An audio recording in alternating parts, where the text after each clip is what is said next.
Do you feel the vibes?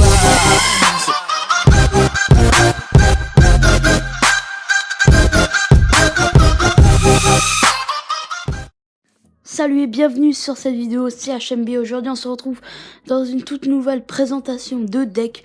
Donc c'est ma troisième présentation de deck, mais là je vais faire la deuxième partie du combo PK Sorcier, qui est un combo dévastateur, surtout en ce moment. Donc là je vais vous présenter un autre deck qui contient ce combo. Donc ce combo, je vous rappelle, c'est on place le PK à l'arrière et on place le sorcier tout derrière pour tout simplement éliminer les troupes qu'il va envoyer. Si par exemple il envoie une horde de minions, et ben ça va le tuer facilement. Donc ce deck, je l'ai vu sur un autre joueur. Donc je m'inspire de certains decks, je vous le rappelle.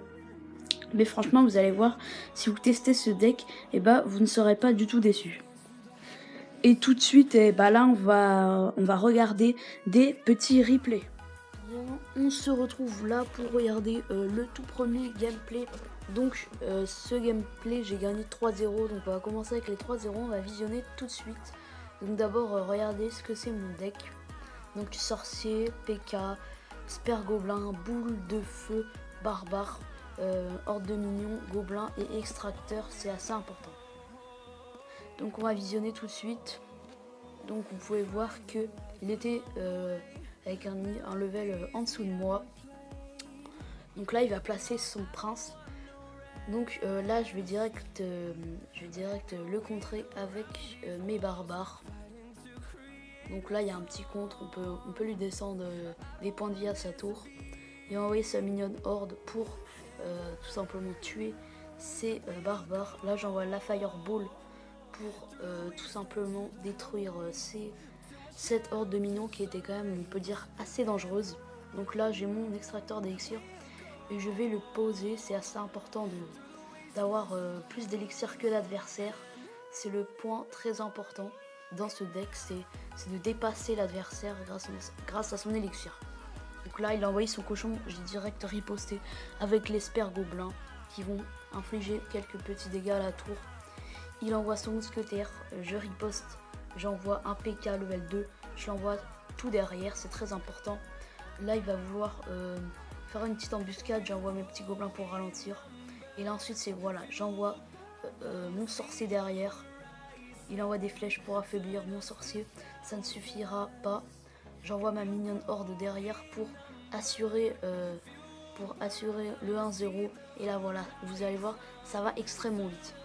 Et le sorcier qui parvient à survivre même quand il y a eu la horde de minions. Et là ça va très vite. Sous l'effet de masse, et ben tout simplement il a pas pu contrer et il perd 3-0. C'était une très belle victoire de ma part. Donc voilà, là on va se retrouver pour un autre gameplay. Donc là il était en arène 7, donc j'ai eu un coffre en or en arène 7, donc j'étais assez content. Vous allez voir, ça va être un combat très très serré. On va le visionner directement. Donc voilà, arène 7. Donc là je me dis que ça va être compliqué.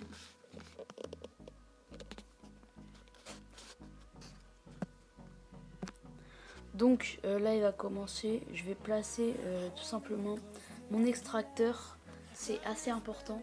Désolé, peut-être qu'il y a un peu de bruit là. Là il envoie son prince et un dragon, j'envoie direct les barbares et j'envoie les spergobelins à l'arrière pour défoncer rapidement le dragon et le prince. Donc finalement il n'a touché aucune tour, donc là je peux dire je suis assez content. Et là il va envoyer, moi là je vais décider d'envoyer mon PK pour faire le combo. Lui il va envoyer son géant squelette, donc son géant squelette il va me poser des problèmes. Donc là je ne vais pas envoyer le sorcier, vu qu'avec la bombe du géant squelette, et ben tout simplement ça va tuer le sorcier, donc ça sert à rien. Donc là j'ai fireball, malheureusement il avait jeté ses gobelins après. Donc c'est dommage, mais voilà, il a réussi à me contrer.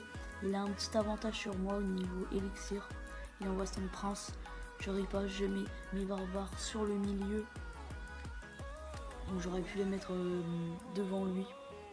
mais j'ai préféré faire ça. Donc là, je vais envoyer mon PK derrière.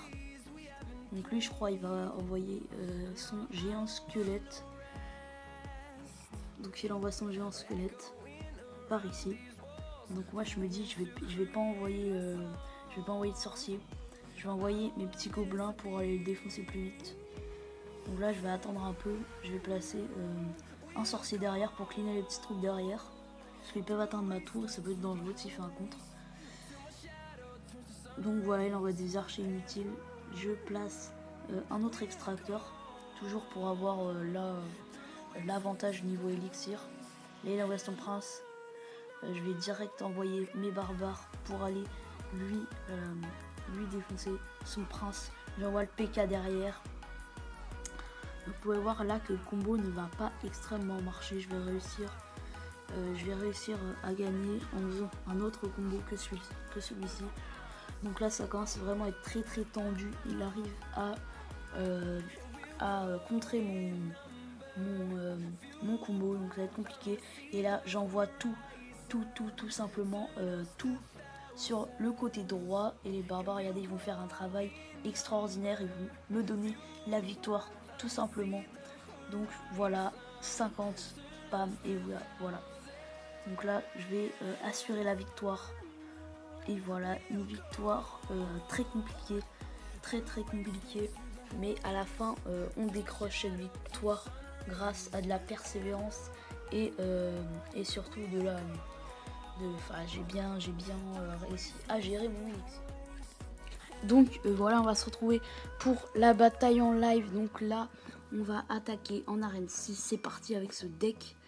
Et là, il faut gagner. Là, les gens, il faut gagner. On tombe contre quelqu'un à 1900. C'est à peu près notre niveau. Donc là, on a une petite main de départ. Pas hyper intéressante. Je vais voir ce qu'il joue. Et après, en fonction de ça, je vais envoyer petit gobelin pour libérer une place pour mon extracteur. Je vais le positionner derrière. Donc là, qu'est-ce qu'il va falloir faire? Donc là, je pense qu'il va faire un combo. Style, voilà, j'avais prévu. Et là, il faut cleaner. Et là, il faut cleaner au plus vite ce sorcier qui va nous faire des dégâts monstrueux. Si on ne le clean pas, ça peut être très dangereux. Voilà, là, on va réussir à cleaner son PK. Comme ça, vous aurez comment on fait pour contrer ce deck aussi. Donc là, je l'ai extrêmement bien contré. Là, franchement, il utilise le même combo que moi. Donc je pense que ça va être quand même assez compliqué. Là, il a placé son extracteur. Je vais aller positionner le PK par ce côté-là, tout simplement. Parce qu'après, il sera attiré. Si je le pose là, il sera attiré là. Donc voilà, c'est un choix. Donc une boule de feu complètement inutile. Il aurait dû la positionner quand j'avais placé mon PK. Et là, il y a un très haut compte qui joue. Parce que là c'est intéressant. Là, ça commence à être intéressant. Le deck qui se met en œuvre. Et là, voilà. Et là, on l'a réduit à 626, les gens. Et pour faire son combo, ça va être compliqué pour lui, là. Ça va être compliqué parce qu'il va juste pouvoir placer son PK, mais il ne pourra pas attaquer ma tour. Donc ce qu'il faut faire quand il y a le sorcier, il faut Fireball. C'est très important. Donc là, il a placé 2 extracteurs au milieu. Donc je pense que là, on peut gagner parce qu'on lui a infligé quelques petits dégâts. Donc là, je vais garder. Il a fait une petite erreur, c'est pas grave. Je pense qu'il va envoyer son PK, c'est sûr même. Il va l'envoyer. Voilà, c'était sûr. Alors maintenant, il va falloir s'occuper de l'autre côté. Tout simplement. On va s'occuper de l'autre côté. Donc ça commence à être risqué là. Ça commence à être risqué. Est-ce que j'ai fait une erreur? Est-ce que j'ai fait une erreur ou pas? Je sais pas, je regarderai la vidéo. Là, on est dans la merdache. On est dans la merde, les gens. Non, ça va. Ça va, on peut le faire. On peut le faire, les gens. On peut le faire. Je pense qu'il va replacer un PK. Il faut se préparer. Les gens. La préparation. Et là, on va placer derrière. Ça va être un combat palpitant. On va apprendre. On va mettre ça. On va mettre ça. Là, est-ce qu'il va nous infliger des dégâts? Est-ce qu'on va réussir? Oui, oui, oui. Et oui. Non. Allez. Est-ce qu'on va réussir? Est-ce qu'on va réussir? Ah là là là là. Ça serait dégueulasse, son père. Ça serait dégueulasse. Ça serait pas possible si on... Même si on faisait une égalité, ce serait pas possible. C'est pas possible si on fait une égalité. On veut pas d'égalité, nous. Et nous, on veut gagner, on veut gagner. Est-ce que ça va être possible? Est-ce que ça va être possible? 12 secondes, 12 secondes. Est-ce que ça va être possible? Est-ce que ça va le faire? Non, ça le fera pas. Ça le fera pas, malheureusement. Je pense qu'on méritait la victoire. On méritait la victoire sur ce combat. Là, il restait plus que 200 points. On méritait la victoire, moi, je vous le dis. Mais bon, c'est pas grave. Et voilà, on se retrouve pour les règles à respecter. Donc la première règle, c'est placer l'extracteur à l'arrière. Donc ça, c'est assez important. Il ne faut pas que l'adversaire arrive à vous casser l'extracteur. Donc voilà, c'est assez important de le mettre à l'arrière. Donc le point numéro 2, c'est d'attendre 10 élixirs pour former le combo. Donc ça aussi, c'est très important. C'est-à-dire que il faut attendre les 10 élixirs. Il faut pas, dès que vous avez 7, il faut pas placer votre PK. Parce qu'après, vous n'aurez pas assez d'élixir pour placer le sorcier et les petites troupes derrière. Donc voilà, vous mettez le PK. Et après, il vous reste à 3 élixirs. Et avec le temps, vous aurez le temps de placer un sorcier et des spergoblins. Et le dernier point, le point numéro 3, placer le PK derrière, aidez-le avec un sorcier. Donc ça aussi c'est assez important, il ne faut pas laisser le PK tout seul, il faut l'aider avec un sorcier qui va pouvoir cleaner les troupes de derrière et des spergoblins ou une horde de minions pour défendre. Donc ça aussi c'est très important. Et voilà, c'est la fin de la vidéo, j'espère qu'elle vous aura plu. Si elle t'a plu, bah, tu peux laisser un pouce bleu, tu peux t'abonner, tu peux faire ce que tu veux. Donc, ciao!